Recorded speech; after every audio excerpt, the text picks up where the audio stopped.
आपसे जुड़ा एक विवाद है। आपकी वजह से एक साध्वी को मेला छोड़ने के लिए मजबूर होना पड़ रहा है, वो ऐसा कह रही हैं। अब वो फिर वही उन्होंने कल कहा कि मैं साध्वी नहीं हूं और वही साध्वी पे ही विवाद हुआ। मेरा कहना है कि कोई भी व्यक्ति आकर के त्रिपुंड लगा करके भगवा पहन करके अपने आप को साधु कहेगा, रील बनाएगा और उसका जो चरित्र है मीडिया में कुछ और दिखेगा तो निश्चित। अभी उसकी गुण की चर्चा नहीं हो रही थी। यहाँ अध्यात्म और ज्ञान का संगम है। यहाँ चेहरे की सुंदरता का कोई मतलब नहीं है। मीडिया ये दिखा रहा था कि विश्व की सबसे सुंदर साध्वी, इसका क्या मतलब था? नहीं, हमने ये नहीं दिखाया। लोगों ने कहा, कुछ लोगों ने कहा कि सबसे सुंदर साध्वी, तो ये सवाल पूछ लिया गया कि क्या आप सबसे सुंदर साध्वी हैं? और फिर महाराज जी आप जो बात कह रहे हैं, तो क्या कोई नाचने वाला है, गाने वाला है, वो साधु संत नहीं बन सकता है? हालांकि वो ये बार बार कह रही है कि मैं साध्वी नहीं हूं। नहीं, नाचने वाला भाई, हमारे यहाँ अंगुलीमाल डाकू थे वाल्मीकि, जो संत बने, साधु बने। तमाम ऐसे डकैत, चोर, उचक्के साधु बनने की, लेकिन उसकी एक प्रक्रिया है, उसकी एक शिक्षा व्यवस्था है, उसकी एक परीक्षा है कि जब वह ज्ञान या उसका जो सिस्टम है वो पूर्ण कर लेता है तभी उसको संन्यास दिया जाता है। जैसे ब्रह्मचर्य, नैष्ठिक ब्रह्मचारी जब उसका ब्रह्मचर्य पूर्ण हो जाता है और पूरा प्रमाणित हो जाता है कि अब ये पतित नहीं होगा, तब उसको संन्यास दिया जाता है। अब कोई नाचने वाला, गाने वाला अचानक कुंभ में आया, त्रिपुंड लगाया और बाबा बन गया तो शिष्य तो बनेगा ना। वो तो कह रही है कि मैं अभी शिष्या बनी हूं, मैं ना साधु बनी हूं, ना संत बनी हूं, ना सन्यासी बनी हूं, ना मैंने बैराग लिया है। वो तो बार बार ये बात कह रही है। भाई, अब जब हमने आपत्ति उठाई तब उन्होंने कहना शुरू किया। उनके ही शब्द हैं कि मैं अब इस दुनिया में आ चुकी हूं, मैं वापस नहीं जाऊंगी। मैं इस दुनिया में 2 वर्ष से हूं, मैंने संन्यास ले लिया है। और रथ की बात है, वो अभी भी वो, चूंकि कैमरा झूठ नहीं बोलता, कैमरा में रिकॉर्डिंग में है। जब मैंने सुना तब मैंने प्रतिक्रिया दिया, तो उस प्रतिक्रिया का पूरा दुष्परिणाम चारों तरफ घूम रहा था। मैं धर्माचार्य होने के नाते, सजग धर्माचार्य होने के नाते ये बातें कह रहा था। उससे हमारी मर्यादा गिर रही थी, सनातन की का गौरव गिर रहा था। इसलिए हमको प्रश्न उठाना था। हमको जो वर्षा या हर्षा रिछारिया जो भी है, उससे कोई आपत्ति नहीं है। इस पूरे कुंभ में लाखों लड़कियां आई हुई हैं जो ज्ञान ले रही हैं, दीक्षा ले रही हैं, और दीक्षा हमारी परंपरा है। लेकिन महाराज जी, एक तस्वीर पता नहीं आपने देखी है कि नहीं देखी है, और कल से वो बहुत ट्रेंड कर रही है सोशल मीडिया पर, हमने भी उसे चलाया, और वो रो रही हैं एक कमरे में बंद होके और कह रही हैं कि मैं, और आपका नाम लेकर कह रही हैं कि मैं आनंद स्वरूप महाराज जी की वजह से इस कमरे में कैद होने के लिए मजबूर हो गई हूँ। देखो, ये तो इसका मतलब वो बहुत कमजोर है, झूठी है, फरेब है। जो आदमी कमजोर होता है वो रोता जल्दी है, उसको मजबूत बनना चाहिए। आप रोने का मजाक बना रहे हैं? नहीं, मैं रोने का मजाक, हाँ, चूंकि वो एक्टर है और एक्टिंग कर रही है। वो तब भी एक्टिंग कर रही थी जब साधु नहीं थी, वो अभी एक्टिंग कर रही है कि रो करके लोगों की भाव, जो सच्चाई है उसको बताओ ना, कि और उसको प्रायश्चित करना चाहिए कि हमसे गलती हुई है, हमने डांटा है उसको, हमने इसलिए डांटा है कि वह सही मार्ग पे आए। अंधकार से प्रकाश के तरफ ले आना, यही गुरु का काम है। मैंने गुरु का काम किया है उसके लिए, और उसको उसका स्वीकार करना चाहिए। उसको इस रूप में नहीं लेना चाहिए कि मैंने उसकी आलोचना की। तो उसकी माँ ने उसकी पोल खोल दी कि वो साधु नहीं है, उसकी शादी होने वाली अगले महीने। फिर उसने स्वयं फिर बाद में कहा कि हमने अभी केवल मंत्र दीक्षा ली है। 2 ही साल उसको इस सिस्टम में आए हुआ है। उसके चित्र जो मीडिया में वायरल हो रहे हैं वो बहुत ही खराब प्रभाव लोगों पर डाल रहे हैं। तो अभी तुम साधु बनी नहीं, तुम भगवा वस्त्र पहन के त्रिपुंड लगा करके रथ पे क्यों सवार हो गई? तुमने ऐसी ऐसी रील पोस्ट किया कि तुम लगा कि तुमसे बड़ा कोई शंकराचार्य भी नहीं है यहाँ पे। तो ये सब चीजों को लेकर के मुझे आपत्ति थी। आपत्ति मुझे मजबूती से दर्ज करानी थी। मैंने मजबूती से उसके लिए कम, आचार्य के लिए ज्यादा दर्ज कराई। मैंने आचार्य की शिकायत अखाड़े में की। मैंने उनसे स्वयं शिकायत करने की कोशिश की। यह जो काम हो रहा है वो मर्यादा गिराने वाला है, और मर्यादा गिराने वाला यदि मेरा, और ऐसा नहीं कि कैलासानंद से मेरा कोई झगड़ा है, कैलासानंद से पिछले 30 वर्षों से मेरा मजबूत संबंध है। लेकिन यदि मेरा सगा भी कोई, मेरा भी अपना शिष्य यदि कोई ऐसा करेगा तो मैं उस पर उतनी ही आपत्ति उठाऊंगा जितना मैंने उन पे। लेकिन महाराज जी, वो बार बार, पता नहीं आपने नहीं देखा होगा तो मैं दिखा भी दूंगा, वो बार बार आपका नाम लेकर कह रही हैं कि एक तो उनकी वजह से मैं कमरे में कैद हुई, फिर वो ये भी कह रही हैं कि बहुत पाप लगेगा उन्हें। अब देखो, उसको बस वही कह रहा हूं ना, बहुत छोटी सोच है उसको। जो बच्चे होते हैं, कई बार माँ बाप एक झापड़ दे देते हैं तो आत्महत्या कर लेते हैं।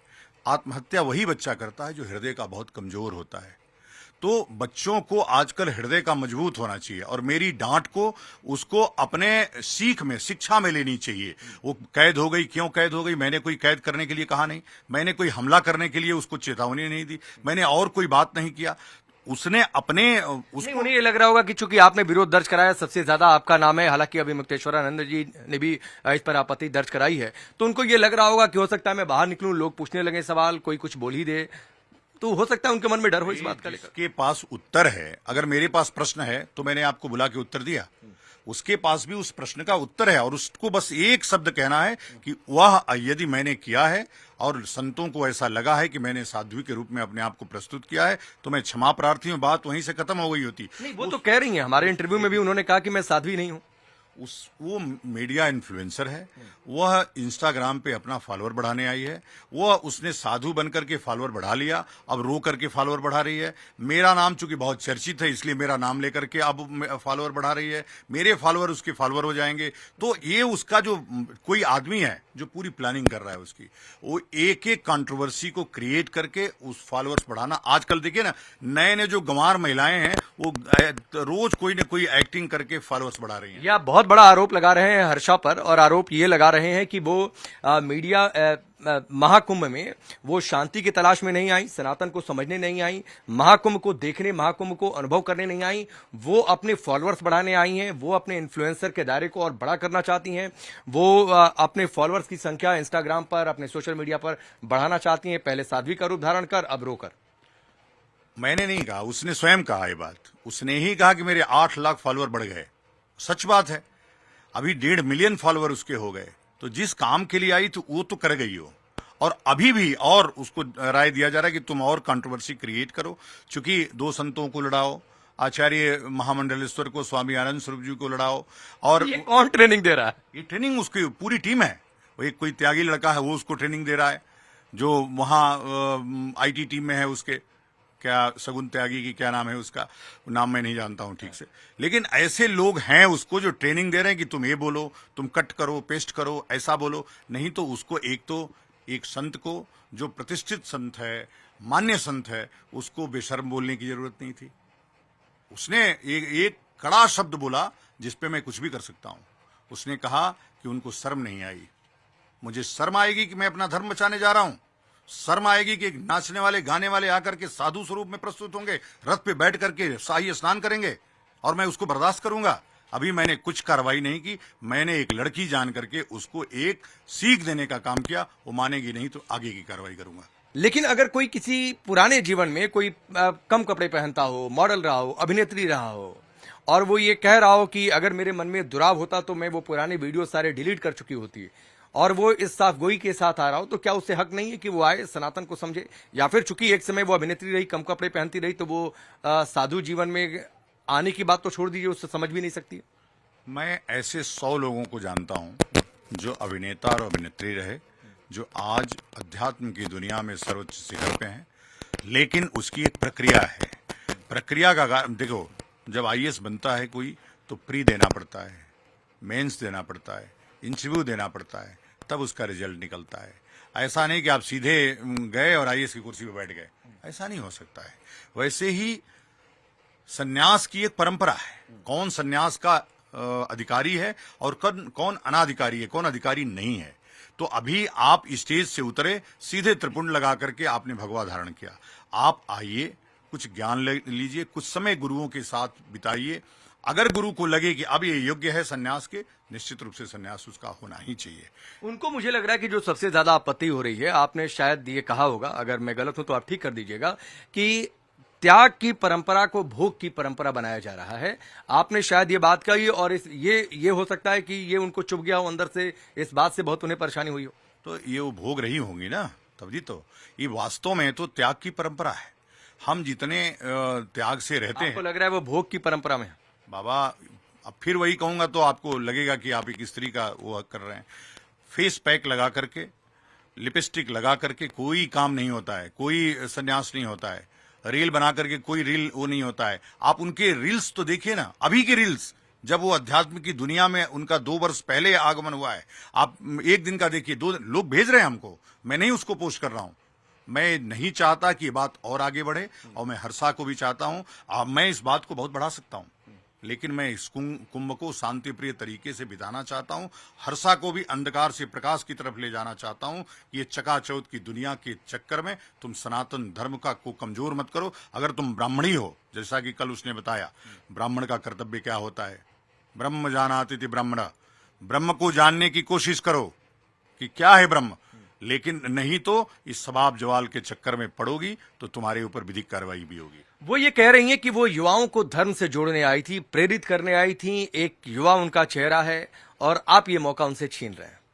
देखिए, मैं तो चाहता हूं कि युवा आए और हर्षा की जैसे बच्चे जरूर अध्यात्म की तरफ आए।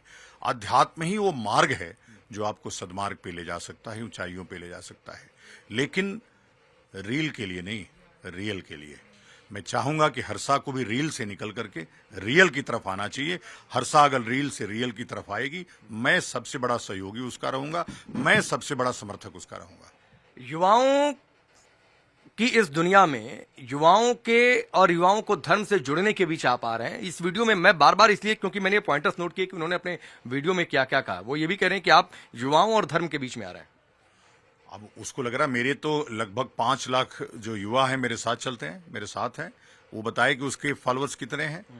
उसके फॉलोअर्स नाचने के लिए हैं, मेरे फॉलोअर ज्ञान के लिए हैं। दोनों में बहुत अंतर है। देखिए, हम उससे तुलनात्मक अध्ययन अपना नहीं कर सकते।